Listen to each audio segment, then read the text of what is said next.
دا د محترم مولانا محمد الیاس ګومن صاحب یو لطیفه ذکر کوي په دې باب کې. حضرت فرمایي وایي زمري اعلان وکړه په ځنګل کې چې غټ خلک د خپل ماتحتو خیال ساتي. نو شادو را روانه وه په لار باندې، سویې لوبه کوله، سویې لوبې کولې، د سویې خواله ورغله، د دې خوا راشه چې سویې خواله راله، څپېړه اوچته کړه، مخې ورته ووهه. سویې ترې تپوسو کولې تا ټوپۍ ولې نه په سر کړې؟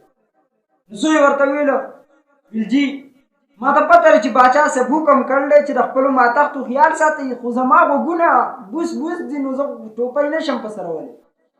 هغه ورته ویل شادو بیا لپاره خیال کوم. په سبا باندې بیا دا شادو روانه ده، سویې بیا لوبې کوي، بیا یې ورته ویل دې خوا راشه. له دې خوا راوسته، بیا یې څپېړه اوچته کړه، ویې ویل ته بیا ټوپۍ ولې نه ده په سر؟ ورته وایي زما غوږونه دا لوړ دي، زه ټوپۍ نشم په سره ولی. په درېیمه ورځ باندې بیا وواله سویه. سویې راغله ځنګل باچا زمري ته وایي ستا حکم ما ته په سر سترګو قبول دی، خو دا ټوپۍ زه نشم په سر ولی، زما غوږونو ته وګوره، په دې ټوپۍ ټینګېږي.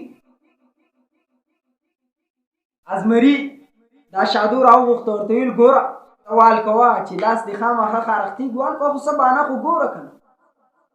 مثلا تی بازار ته ولېږه، ورته وایي چې چکني راوړه، پیکوړي راوړه، سموسې راوړه، چې یو قسم یې راوړې ته ورته وایي چې دا قسم نه، ما درته دا بل وینو، یوه څپېړه دې پورته کړه.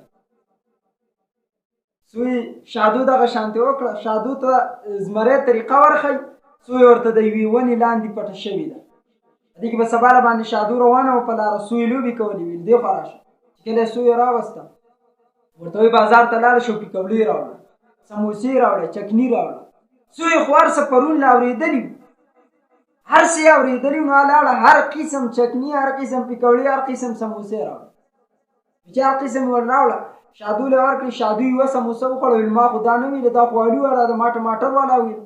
لاس یې اوچتاوه، سوی ورته ویل صبر، دا بله مې راوړله ټماټر والا.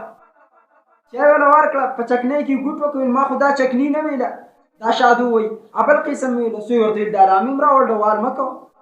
چې هره بانې وله ختمه کړه، شادو له بل لاره ور نه لړه، لاس یې اوچت کړ، ویل تا ټوپۍ بیا نه ده په سر کړې؟ بیا یې وویله. هغه شی نن زمونږ د عوامو نه جوړ شوی، دین ته املا نه لګي، نو بانې وله دغه لفظ جوړ کړی. موږ نه مولیان ورسه ورک کړل دي، ملک د مولیانو نه وران دی، او جګړې د مولیانو نه دي. دا جګړه هم د مولیانو نه ده چې خلک په میډیا باندې راځي او بل ته د مور خور کنځل کوي. دا ښځې چې د خلکو جلسو ته راوتلې، دا هم مولیانو راوایستي. بس دې له بل څه بانه نه ورځي، مولیا بدنام، مولیا بدنام، مولیا دین کې اختلاف جوړ کړل. بیا را بعضې موږ ته راشي